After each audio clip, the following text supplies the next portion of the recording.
welcome back to another episode of Social Butterfly. I have a very special guest here today. Hello. It's my brother, Phoenix. Hi. Hi. It was really funny yesterday when he's visiting me just for a day, literally.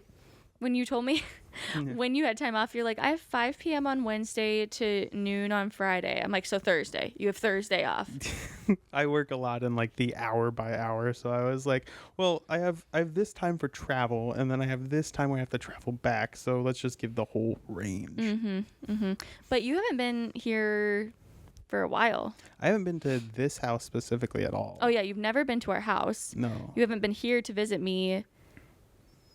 What did we say? It'd been like 6 years. Yeah, it was when you still had my like the apartment. apartment. Yeah.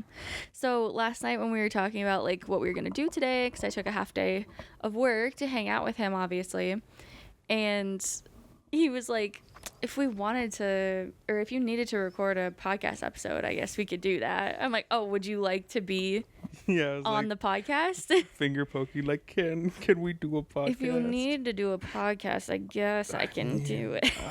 I have to labor myself. No, and this is perfect because I did need to record a podcast. Anyway, so I was like, yeah, sure, we can record a podcast. I need to put out a new episode. Anyway, I was talking to Kendall yesterday, and she's like, I keep checking to see if you have a new episode. And I'm like, oh, okay, well, I guess that's my sign that I need to record a new episode. It's a lot of work. You do tech stuff. You get it. Oh, yeah, absolutely. Especially like when it's a one-person band and you're making this stuff, you're editing it, you're posting it, you're figuring out where to edit, and then also where timestamps should be if you do timestamps even. And like social media. How to spread it, and then what even the descriptions for stuff should be. Like it can be a whole It's thing. a lot of work. Yeah. It's a lot of work. But yeah, I feel like I at least put one out every month, and I feel like that's good. Yeah. So, and I like to have guests. It gets boring when it's just solo episodes all the time if I don't have like something pertinent to talk about, you know?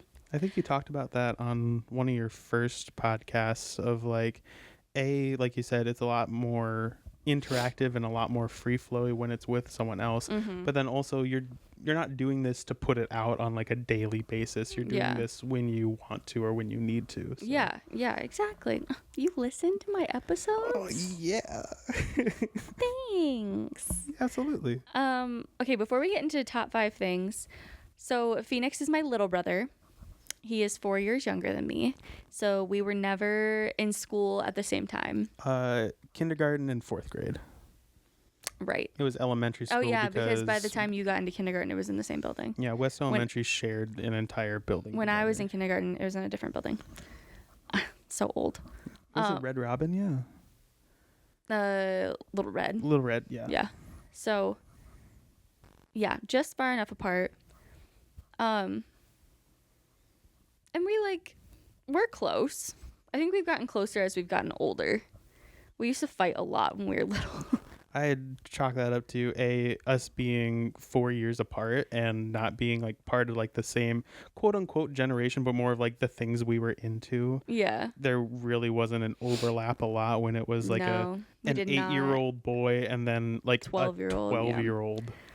And yeah, we did not have a lot of the same interests by far. But yeah, as we've gotten older, and I think especially since I left for college, we got a lot closer. Even though you haven't been to my house till now. But it's hard because Lincoln is 4.5 hours away from where you live. So it's hard to make the trip. And you don't get weekends off. Yeah. Like ever. Especially like even when you were like still at university, it was still like I was either going to work or I was working on the weekends or going to school. So even like when you were living in the Des Moines area or the Ames area, there wasn't really a lot of time to go then either. Yeah, exactly. But we made the time. You're here.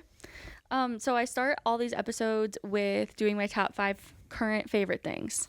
So it changes sometimes. Sometimes it's some of the same stuff. But it can be anything. Movies, shows, music, books, food, drink, hobbies, whatever. Just things that you're into right now. So do you have 5 things? I got a list of things. You have a list of things. Amazing. You want to go ahead? Yeah. In no particular order.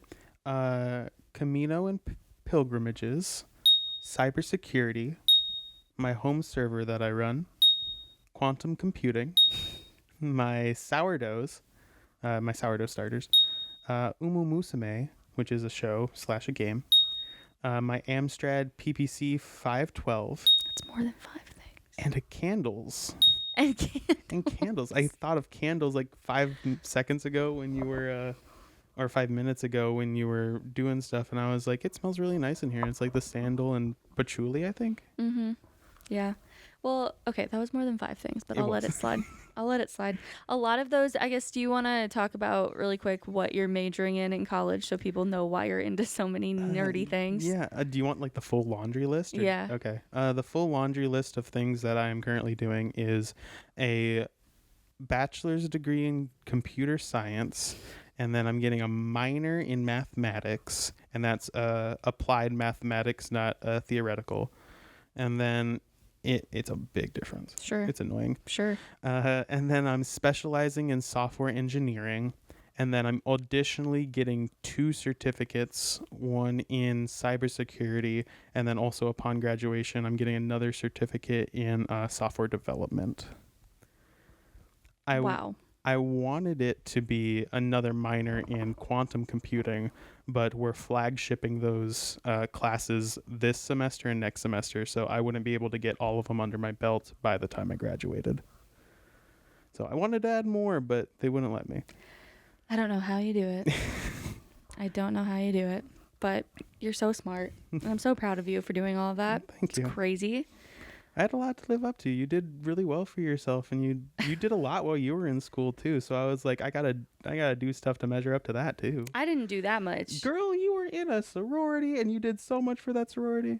I didn't do that much for my sorority. You should have been like sorority president. Okay. No, that's okay. It's all right that I wasn't. But I did have I had a major and 2 minors, but the second minor I only added so I didn't have to graduate early. So you're doing much more than me, but it's so cool. A lot of words I don't understand. But I'm proud of you. Thank you. This is also in no particular order. This summer I turned pretty. Okay. Because it just ended. It just ended? Yeah, the finale of the last season. They're making a movie that'll come out next year. I've been getting stuff on like TikTok for that and How to Get Away with Murder, so I assume they were like same type of ideal. No, they're not the same at all. Not at all? No. Okay. One's like a teen rom-com. Oh. Okay. Yeah, The Summer I Turned Pretty is like a teen rom-com. But yeah, it ended. I love the ending. I've never been like a staunchly, because it's kind of like Twilight, you're team Edward or Jacob, and this you're either team Jeremiah or team Conrad. And I've like gone back and forth because there's 3 seasons, and I feel like I've kind of switched like every season who I was a fan of. And I also, it's a book series and I have not read the books. Oh, okay. But by the end, I was team Conrad, so I was happy. Spoiler, I was happy with the way that it turned out.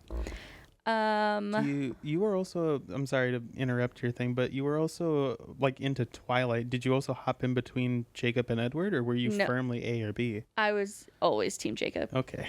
Staunchly team Jacob. Constantly. Always. Okay. I was a team Jacob stan. Okay. You loca. Please. I'm going to Twilight in concert next month. Gross. So they show the movie, and then an orchestra like plays the soundtrack as the movie plays. You're gonna watch them run really poorly, really fast through a really long forest with violins. And I'm really excited about it. Okay. Yeah. My second thing. Have you listened to Ed Sheeran's new album? No, I just know about his mathematics albums.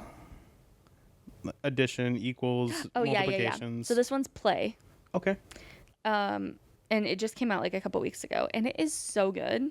I always forget how much I like Ed Sheeran until I like listen to his new music, and I'm like, oh my gosh, I really like Ed Sheeran. He's going on tour, but of course it's a stadium tour, so it's like kind of expensive, and it's not coming anywhere near here. But yeah, no, it's really good. Would highly recommend. My third thing is staying informed, just in general. The concept of... Yeah, because, okay, here's my thing. whenever something big, like big and controversial happens, and I always like am reminded of, you know, the people who I follow on social media or who follow me, who we don't share the same opinions, ideals, beliefs. And every time that happens, I'm like, oh, I should just delete them. But number one, I just don't like to do that. Number two, I am such a proponent of people not... I think a lot of people's problem is that they put themselves into an echo chamber or into a silo. In a hug box, yeah. In a what? In a hug box. A hug box is the concept of you surround yourself with people that think the same. Okay, yeah, and then yeah. It's just a constant, like, supporting, and then you're just all thinking the exact same thing with no chance of outside. Right. It's like extreme groupthink. Yeah. And so I'm against that. Like, I think even though, like, I believe certain things, I will always, like, read a full article or watch a full video of something for, like, context, because I could learn something, you know? Like, not everything is black and white. There's so much nuance in everything. And so, like, I don't feel like it's justifiable if I'm going to talk about it with somebody, or I don't like to say argue it with somebody, but, you know, maybe if I'm not fully informed, right? And so I don't want to do that, but at the same time, I want to protect my peace, because I get on there and I see, you know, hateful shit that I don't want to see.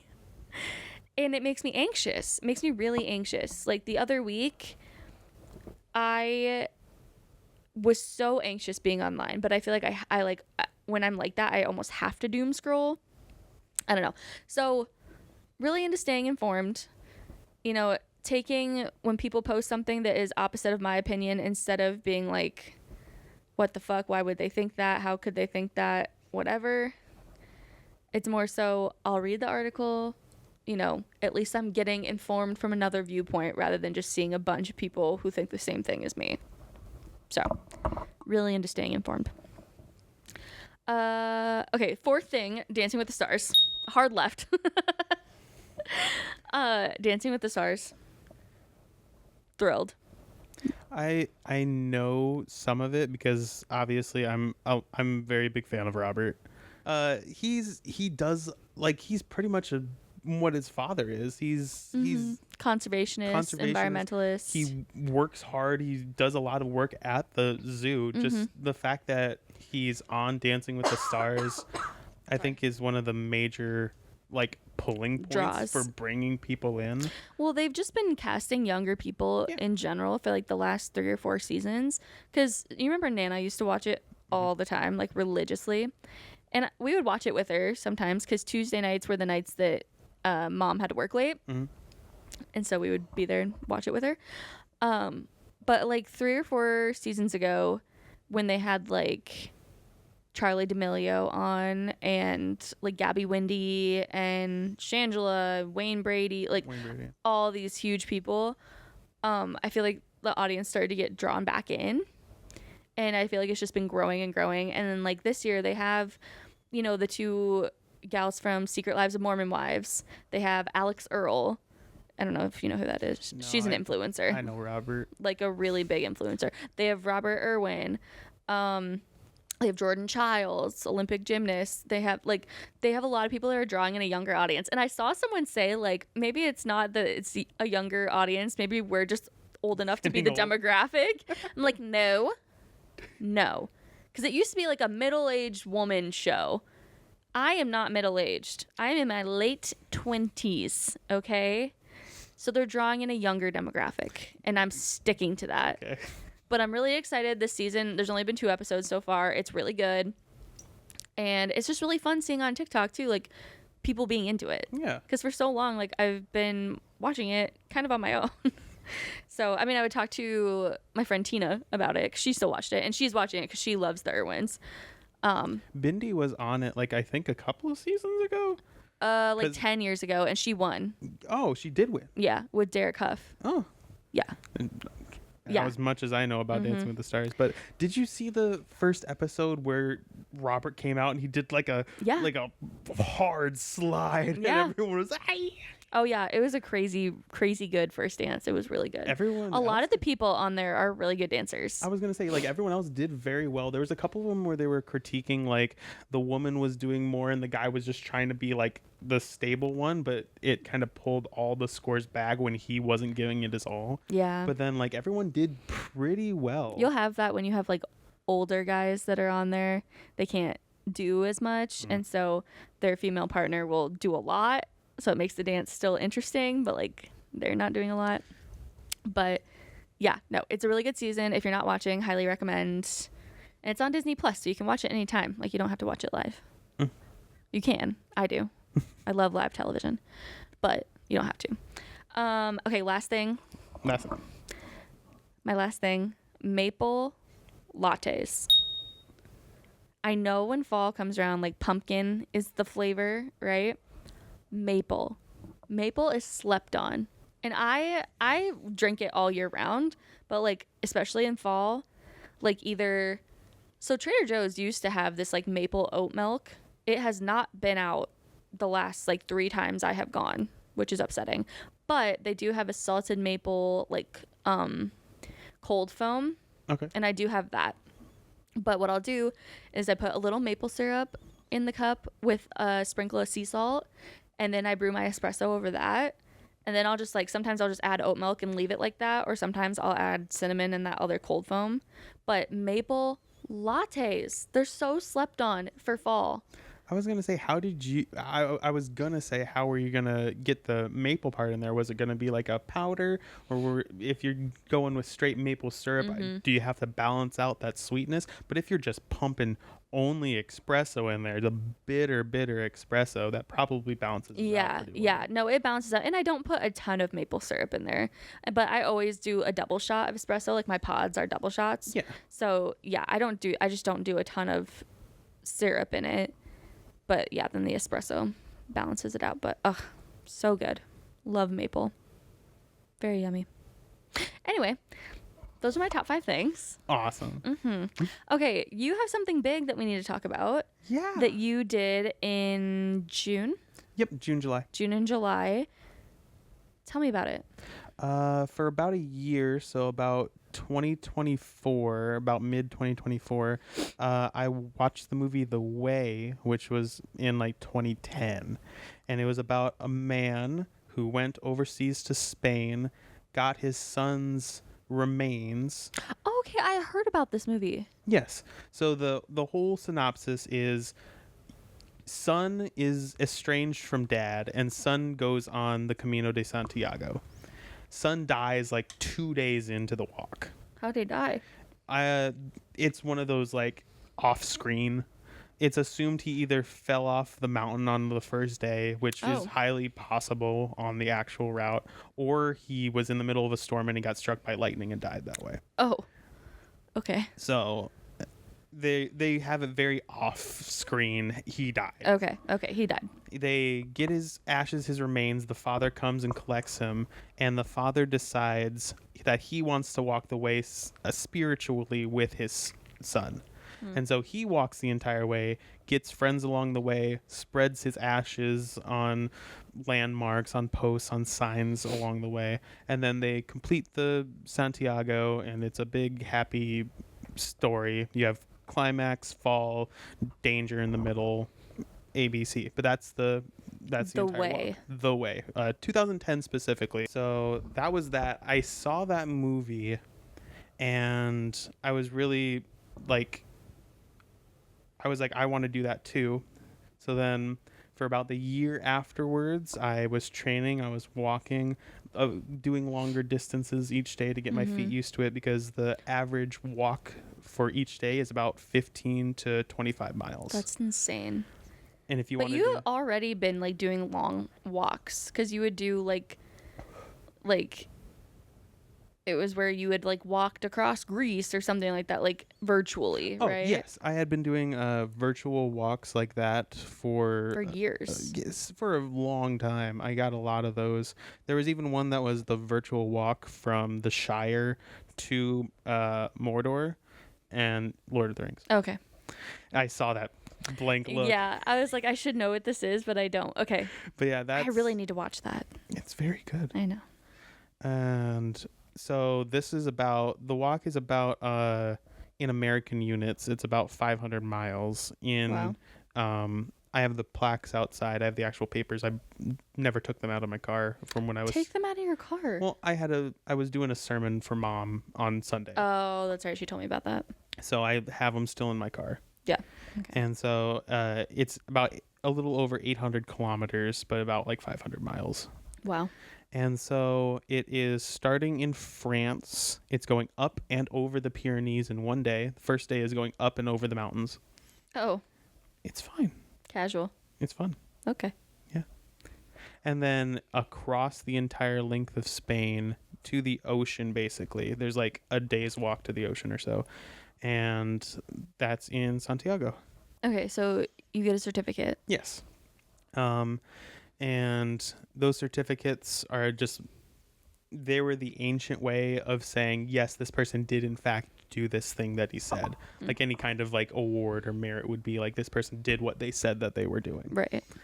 And so I did that this summer. From June 18th was the actual day that I left and started walking. I arrived in France on the 16th, but I started walking on the 18th.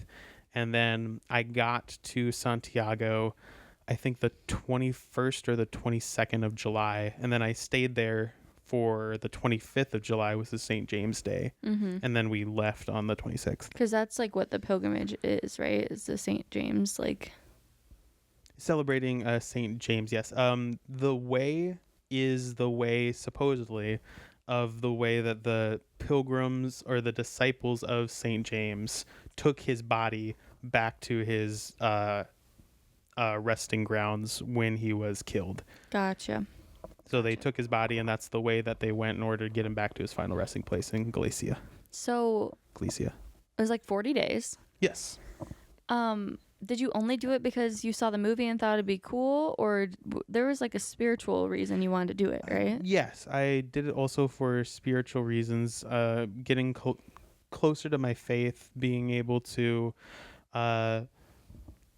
bring it onto myself that I can do this, not to be distracted or allow myself to take shortcuts to prove to myself that I could.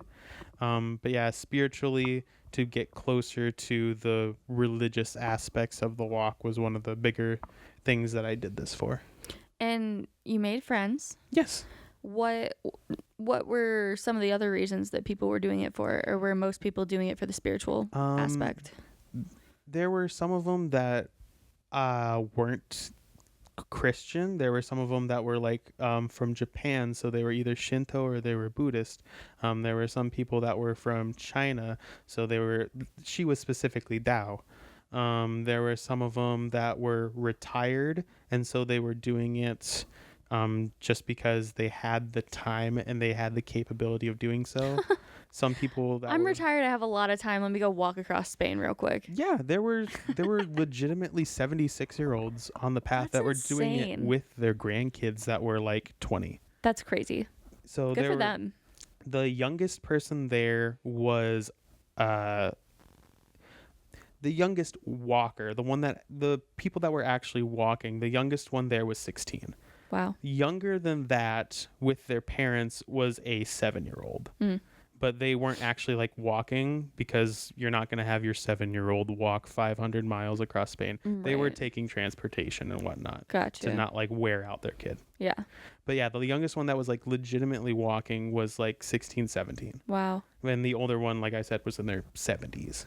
So they had just all different kinds of reasons for doing it. Just to prove that they could. For spiritual reasons. Some people were just getting off of school, so they were getting done with their bachelor's or just getting done with high school, and they had that free time before they started their career or they were starting university. There was 2 of them that just got laid off, and they were walking together. They had found each other, and they had gotten laid off, so they were doing this to clear their mind and figure out what they were going to do for the rest of their life now that they didn't have a job. Yeah. So lots of different reasons. Different reasons across the board. And there are different routes. Yes. too, right? Can you explain that? Like, how are there different routes? Think of how there's like a bunch of different roads leading into Minneapolis. There's not just a road going into Minneapolis. There's like a bunch of different routes that you can take. Some of them are 2 days long. So if you have a weekend to do it, you can do the last 100 kilometers. If there's some of them that are like a week long, like the Ingles way, which is closer to the coast. So you can do that one if you want more of the seafood of Galicia, or if you want more of the coastline and the oceans and the bays. Right. There's one of them that starts all the way in Paris. If you want to start at the base of the Eiffel Tower and walk all the way into another country, there's a listed out route that you can take. So is the one that you did like the authentic one? Like the OG one? That's the one that majority of people do. It's the French route? Yeah, Camino Frances. So yeah, the French route. There's also like the one through Portugal. Okay. So yeah, that's the one that majority of people I was just wondering, like, how can there be different routes if it's supposed to be like the route that his disciples took? How can there be different routes? Yeah, it's just developed over time to have different. Okay. Like there's been like the last 100 from Sarria to Santiago was developed because people couldn't take off that much time. So they're like, hey, if you still want the experience, if you still want like the religious part of it, you can just do the last 100. Or there's been like different routes of it used to be back in like the 9th century was people started at their doorstep and went. They didn't say, I'm going to start at my house, go to this place and then go there. They just started at their door and then they so people have been doing this for a long time. 9th century, so it would have been 800. Holy shit. That is a really long time.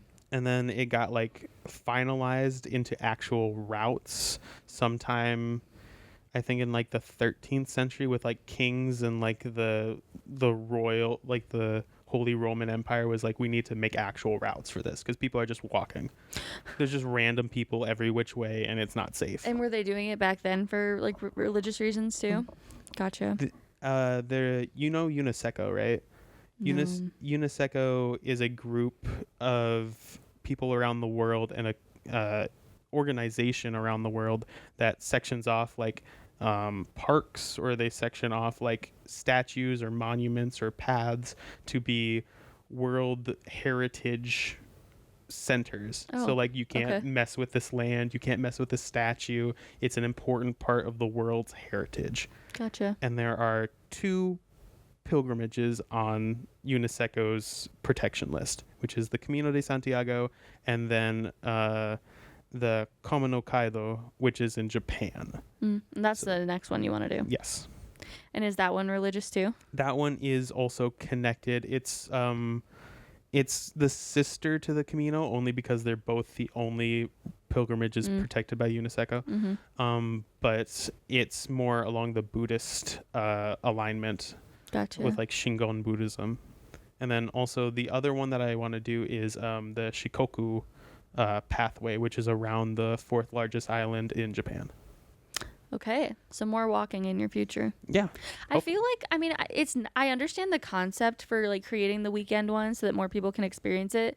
But I feel like if you're going to do it, like if you tell people like, oh, I did the Camino de Santiago, and they're like, oh my God, you did? But then you have to be like, well, but like for only 3 days.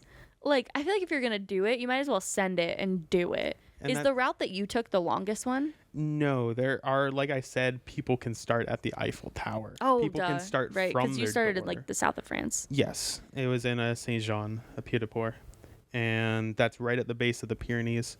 That's out of all the routes, it's technically the official longest one, but yeah, like I said, you can start wherever. Right. So how far did you walk each day? And then when you like stopped, where did you stay? Did you camp? Are there people like along the route making sure everyone's good, no one dies? Or are you just kind of out there on your own? Like the first day, there's always at least 1 or 2 towns that you walk through. So if your feet get tired or you don't think that you can go farther, there's always a place that you can like stop and like sleep for that day. If you only feel like going 5 miles that day because your feet are wrecked, Right. then you can stop there. But if you're able to go maybe 30 miles that day, there's towns farther on that you can go. Oh, okay. It's all about how far can you go before you know the next town's going to be way too far. Okay, gotcha. Like so you're not just like out in wilderness the whole time. Like there are towns.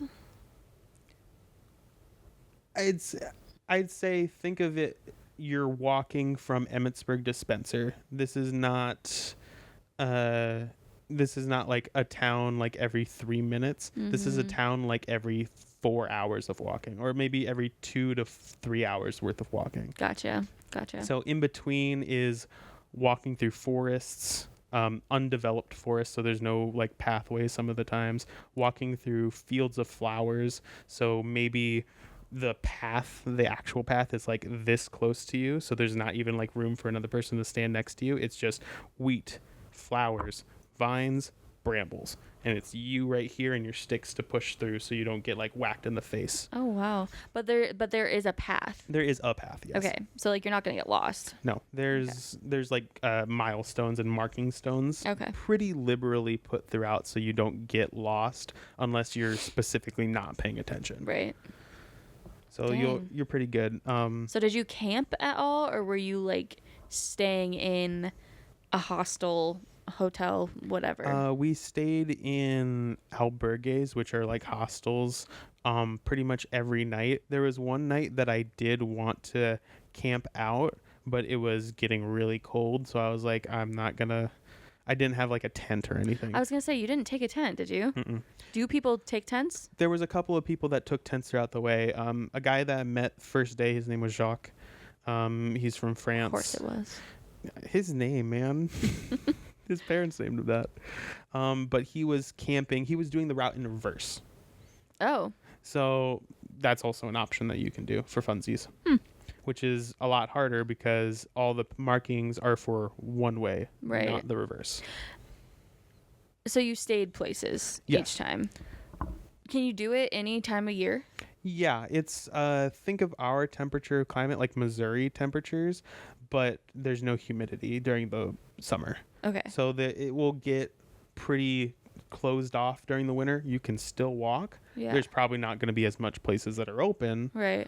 But you can still do it any time of the year. Majority of people decide to go in the spring, summer, and the fall because there's going to be paths. There's going to be places that are open. There's going to be people that will accept you in. Mm-hmm. And you're not going to freeze to death if the next town that has somewhere open is still 10 miles ahead when you've already walked 15 miles. So you can stay with random people? Yeah, that's the whole thing. It's not like actual like places. These are people that are opening up their houses for you to live with them for a day. That's crazy. These are YMCAs that fit 50 to 100 people standard. And so you can stay there if you want like a more closeness to people. There was donativos, which were obviously donation based. Mm-hmm. You gave what you felt like, and it was completely what's that one song that starts with a B that Queen did? Bohemian? It's completely bohemian. So you get your own food. You go out to the trees that are outside. You pick your own plums. You pick your own grapes and food. Oh, crazy. You make your own food, and then you also make food for the rest of the people staying with you because everyone is expected to pitch in. Because you don't just communism. And then you give what you... I stayed at one of those, and it was a beautiful time. Cool. He was a vegan that had previously worked in France, but after walking the Camino, he said, I don't want to work there anymore. I'm going to open up albergue. And so he opened up a Bohemian albergue on the Camino, and that's what he does now. That's really cool. For his life. So you went specifically so that you would end on St. James Day? Yes. Do a lot of people do that? Yes, there was a lot of people there that day. I was going to say, so the time that you walked is probably like the busiest time. it was weird because we talked to the people, and like when they sent you off at Saint Jean, they were like, these are how many people left today, so you might be with a group of like 50, or like a pod of 50 this day, or like a pod of blah blah blah blah. So those will be the people that you will see most often throughout your entire Camino. Right. Because if you leave the same day, most likely you're going to sleep the same place the same day. Right. You're going to leave in the morning. Yeah. So those would be the people that you'll see the entire time. They expected more to be like maybe 50 that day or something. There was 18 of us. Oh, 18? By the time I left at like 8 o'clock in the morning. Oh. So there was only like 18 of us that had left that morning. Wow. That's But not many. no, there was, I assume there was more after us, but Yeah. it was also pretty late by the time that I started. Did you usually start pretty early in the morning every day? The schedule was I would wake up at 2, 3 o'clock in the morning. We would gather our clothes and pack them. We would brush our teeth, go to the bathroom, and get everything prepared. Did you pee outside a lot? And then, yes, I did. I figured. So about 2, 3 o'clock in the morning, pack up everything, get our teeth brushed, go to the bathroom. We would leave the door and be out the door. They would leave it unlocked for us because obviously they're not going to wake up at 2 o'clock in the morning to unlock the door for us. Right. We would leave at about 4, 5, maybe 6 on a late day, and we would walk under the stars until the sun came up. So with a Damn. flashlight under the stars, you would see ahead of you on the path. There'd be little lights bouncing as people were walking on the trails. Oh, that's funny. You could see like the people ahead of you. And then the scariest thing is when they would go dark. Oh. And then you'd be like, there's something there. It's either a dip down, an incline, or they're in forest. Yeah. So did you have a group that you traveled with majority of the time? Or were there times where you were like solo? There was a lot of times I was solo because like when you're walking and you're just trying to get to the next town some days, if you slow down your pace to match with someone else, you're going to hurt your own feet and you're going to end up walking more. So you're going to hurt yourself by trying to stay pace with them. Right. Or some of your other people, like the nice Japanese lady that I walked with, she was booking. And so keeping up with her for 2 days, we went 31 kilometers each day. So closer to like that 20 miles a day walking with her. Yeah. But it was a nice pace of like almost like run stepping with her. Damn. But by the second day, my feet were really hurting. So I was like, I'm sorry, I can't continue at that Go on pace. without me. We separated at a church, and she was nice and brought it up and was like, hey, I want to take this time and explore this town more. If you want to keep going ahead, you can, but I'm going to stay behind and check out the church. And I was like, I'm so glad that you brought it up before I had to be like, I can't keep up with you. Yeah. But there was not a single person that we walked with that wasn't understanding of that fact of not everyone's going to be at the same pace. Right. And so you're going to walk sometimes alone. You're going to sometimes walk with your friends. But everyone was fully understand of that. And we all knew at the end of the day, most likely we're going to be sleeping in the same place or we're going to be staying in the same town so we could have a meal together. Right. You can meet up. Yeah. Was there any like dangerous parts of it? Danger as in there were some places that were falling hazards. Like I said, we were going up and over the mountains. The Pyrenees are not sheer mountains, they're like rolling, but still if you go down an incline hard enough, you're gonna roll and you're gonna roll hard. Did you fall? Nope. Okay. I stayed on my feet the entire time, and I'm very proud of that. I did not fall once. Attaboy. There are some wild animals. There are like deer. There are cows and cattle that they let roam free. There are horses that they let roam free that you could like end up touching as they like. Are there walk like over I don't know what the wildlife is like in Spain. Mountain lions? Yeah. Or bears? I'm not sure on like the big creatures, but like small creatures like the foxes or like snakes or stuff like that. Not snakes. Well, Yeah, well, there's like a lot of snails and slugs as well. Like some mornings as you would go, the snails would be in a cold, damp area during the night, and then they would try and like travel their way slowly and surely across the trail to the other patch of grass. So there would be a lot of those animals that you were like, oh, I got swooped by bats like constantly. Like, well, you're waking up at Hell 5 no. o'clock in the morning and it's Hell dark. no. That's their time. Do you remember it was when that bat was upstairs at Nana's and you fuckers didn't tell me that it was on the window screen Well, and then you wouldn't let me run away? well, man up. It was right there. So Disgusting. No. you gotta do something about it. I didn't have to do shit. Are you gonna name it and call it Gerald? No. And just let it live there? You guys take care of it. Yeah. But let me run away.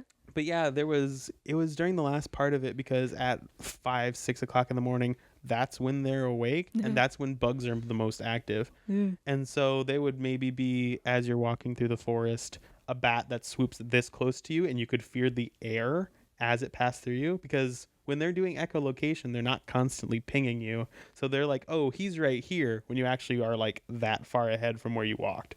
So you'll fear the air or you'll see it against your camera, or not your camera, but your flashlight, and you'll see it just go swoop. I hate that.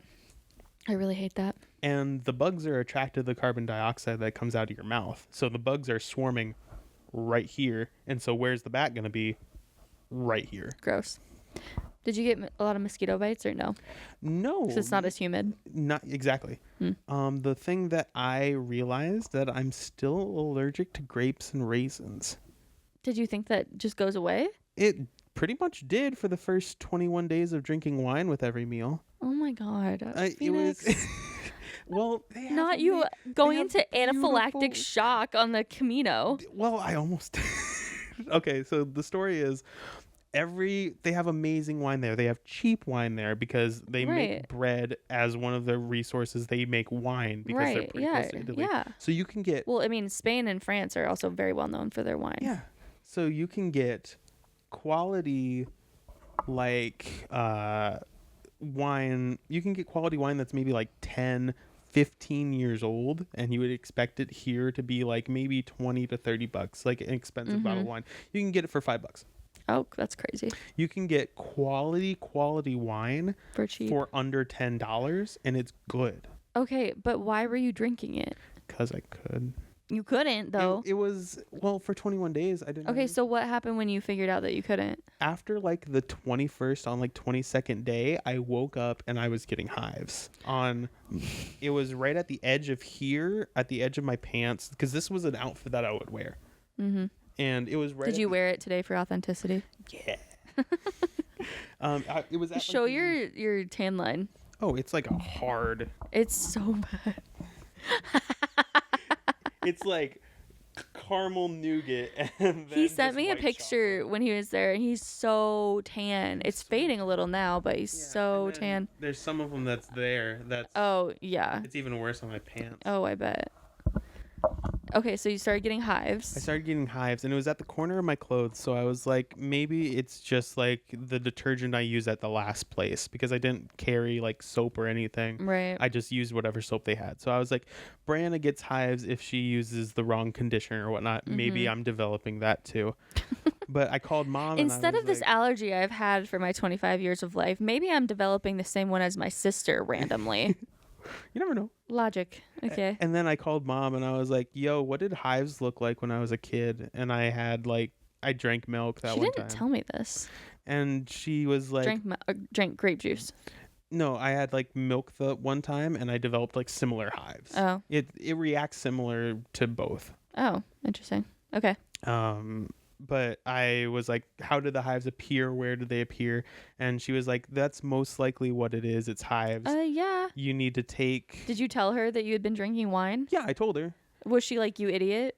A little bit. Yeah. I was like, I've been drinking it for literally close to a month and no side effects had happened whatsoever. Like, why would side effects happen like a month into doing the exact same thing? I don't know, but like, why'd you do it in the first place? This was good. Mm-hmm. It was part of the So culture. what'd you take? I took some European strength. Benadryl. Benadryl. Oh, is that why you had that? Yeah. Oh, I thought you just had it like for allergies. I didn't know that you had been eating grapes. It was antihistamines. It was European strength antihistamines. I didn't know that. And then also Or I didn't know that was why. it's that pink stuff as well, that chamomile stuff or whatever. Oh, yeah. And I rubbed that on it Calamine as well. lotion. Thank you. Chamomile. Whatever. And then I put that on there as well. And let me tell you, the Europeans do not put any fillers in their drugs. So it worked? It was 100% pure antihistamines. And after like a day or two of taking it before bed, they were gone immediately. Well, heck yeah. And then you didn't drink wine the rest of the time, right? You still did? Well, I didn't do it as often. And were you drinking red wine? It was red wine. It was white. It was a mixture of So it both. didn't matter. So you kept drinking wine. Yeah. But you were fine. It wasn't like every day after that. Like I knew that there was going to have to be a limit. So I was like, I'm going to have to stop myself from drinking the most amazing part of this journey, which was the wine. And then also at the same time, there was other cool drinks that I could drink. So. Okay, so other than the wine, what was your favorite part of the whole thing? It was absolutely the walking. The walking. Did you listen to music while you walked? Like just silence? I wanted it because a lot of the middle portion, like the first, middle, last, think of it in like three parts. The middle part is all like Iowa farmland. It's flat, it's corn, it's wheat, it's flowers. There's nothing pretty, there's no mountains, there's no anything. It's time to reflect. It's time to think. Oh. So having those times that you don't have to distract yourself with music, that you don't have to silence any kind of like thoughts in your head, that you allow yourself that time of introspection, that's what I looked forward to. Being able to be introspective, being able to come to Jesus moment and like think through my life, think through how I live my life and how I want to continue to live my life. Having those quiet times around me that I don't need music, but I'm okay talking with myself and working those things out. That's what I was looking forward to. Did you actually talk to yourself? Not out loud because I'm not crazy. It was a lot of like that mental check-in and that mental conversation. There was some times that I was like by myself walking that I had that opportunity to have outside verbal conversation with myself. Yeah. And it's a lot like therapy time that you're able to vocalize it outwardly. Right. That helps you come to those conclusions a lot easier. Yeah. I guess it makes sense that you didn't listen to music. I feel like it would be almost like disingenuous to listen to music when the whole thing is supposed to be like a pilgrimage and like a spiritual journey thing. Like I get why you wouldn't listen to music, but that would just be so hard, I feel like. It was in the morning because you walked from like that 5 o'clock until noon, and then you would stop at noon because the sun would get too much. Oh, so you only walked until noon each day, because if you were walking from like 1 o'clock, I did not know that either. Yeah, you can cover like 20 miles in 6 hours, because that's like less than like 5 or so miles. Yeah. Wow. Did you people don't have to walk all day? So then what would you do the rest of the day? From noon onwards would be finding your place to sleep. It would be finding snacks and food for the trail the next day. It would be going to church. It would be getting your cellos. It would be getting your what? Your cellos. It's CELLO. Cellos. Cellos. In Spanish. Cellos. Jalapenos. It doesn't start with a J. Yeah, but 2 L's makes the Y sound. Like armadillo. That wasn't a good example. Okay, I got it. But yeah, okay. You would get your stamps to show that you had walked your distance for that day. So they really make you prove it. Yes. I can like show you out there. There is 2 booklets full, back and front, that I filled with 2 a day. So that's 60 if you're doing the bare minimum, or infinite if you wanted to do more than 2 stamps a day. But the minimum in order to like prove that you did it was 2 stamps a day. So you had to go to 2 different towns every day? 2 different places. You could get it at like a place that you ate, a place that you were going to sleep that night. Okay. If you didn't get it the night before, you could get it in the morning at like breakfast. Mm-hmm. But yeah, it was either the place you stayed, the churches you went to, or the places that you ate offered. Gotcha. Usually. Gotcha. Cool. So you like had time to like explore towns and stuff, and Yep. Usually bedtime was at like 8, so then you could get a right. proper amount of sleep. Yeah. So during those last 8 hours was getting your place, getting food, getting snacks, going to church, and usually church was every night.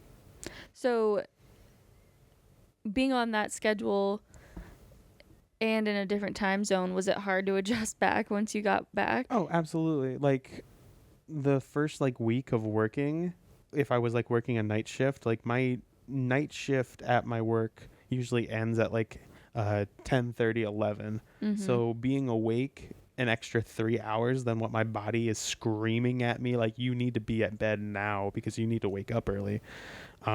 It wrecked me those first like week. Yeah. I don't really get jet lag. Yeah. I feel pretty fine transferring time zones pretty easily. It's just my body getting used to you can't go to sleep at 8 anymore. Right.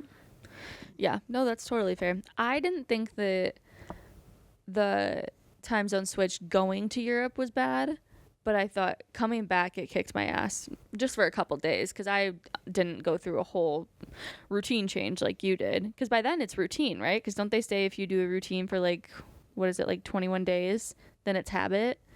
So that's like for 40 days. right. So like it was a habit by then, so that'd be difficult to break.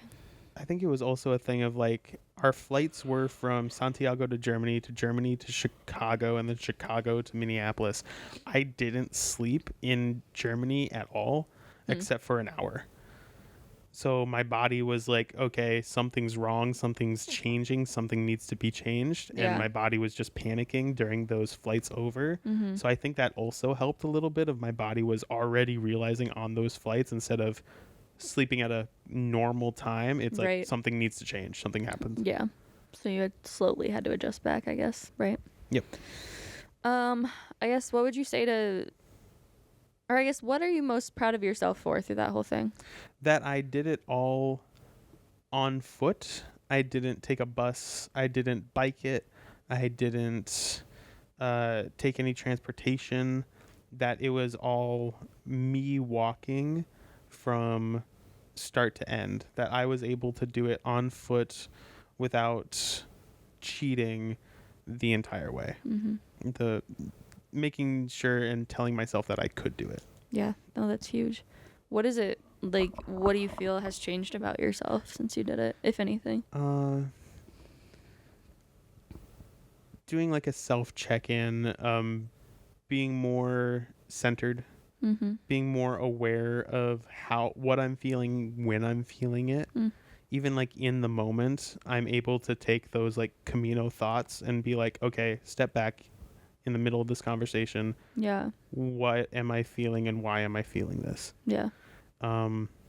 Connections with other people, being able to easier make those combinations and those conversations as well of this is how I connect to you and that's how I can talk to you better. Yeah. Nice. So you think it was worth it? Absolutely. Does it cost money to do? I mean, it costs money to get over there, but like, do you have to pay to do it? $5 to get the passport, and you don't even need to get the passport. You can just walk. Yeah. And then obviously you have to pay sometimes to sleep at a place. Oh, right. Yeah, yeah, yeah. You have to pay for your food. So Yeah. basic things that you're paying for. Mm-hmm. You're not, at the end of the day, you don't even have to pay for the certificates. You get the certificates for free by showing that you did it. By showing your stamps. Yeah. So technically, even that $5 that you spend at the beginning, you don't even have to spend. Gotcha.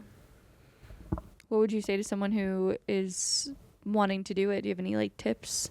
Something that you learned along the way that you're like, okay, this is going to make this like easier for me?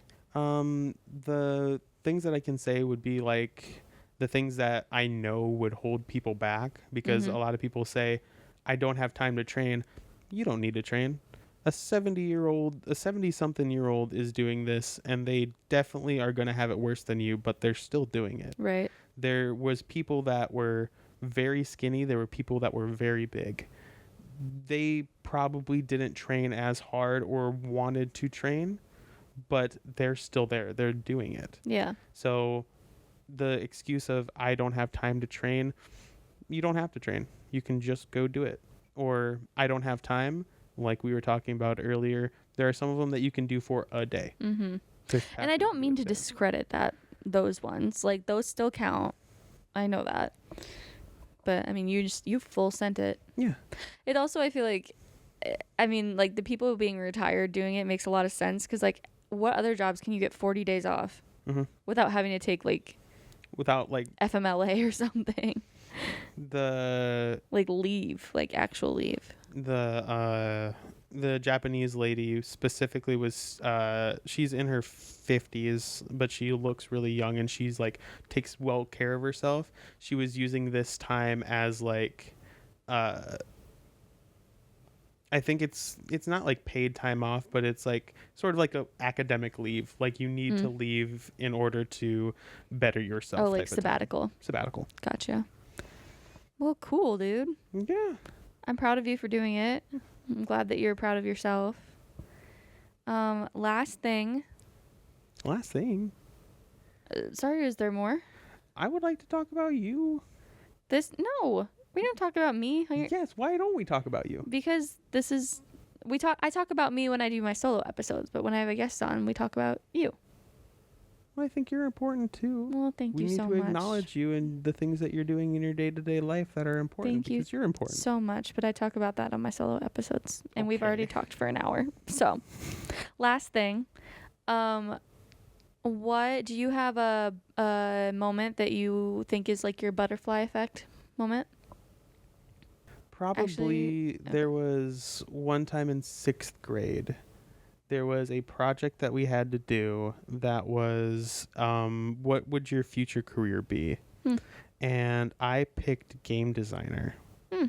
And me being a 6th grader, I'm not really going to know what I want to do with the rest of my life. Right. But the fact that we had something of like, pick something a job that you find interesting. Yeah. From that, and from knowing that was an option, and then learning how to code from that, learning what the possible future in that field was, that project set me down the path of being interested in computer science, being interested in cybersecurity, and the job path that I'm doing currently. So I'd say that would be a pretty big thing right there. Yeah, that's huge. Just a little project. Yeah, just kind of determine the trajectory of your career and your interests and your passions. Yeah. And it was really fun to research it, and it was really fun to continue to learn about it. That's awesome. Yeah. I love that. All right. Well, that's it. Thank you for doing this. This was fun. I'm glad you suggested it. Thank you. But it was fun to have you on and chat and learn more. Some of that stuff I didn't even know about your trip. Yeah. So it was fun to learn more about it. I hope other people find it interesting too. I'm sure they will. Yeah. So, all right. I will see you guys in the next episode. You can find Social Butterfly on Instagram, TikTok, YouTube. You can listen wherever you are listening to this podcast right now. And I'll see you in the next episode. Bye.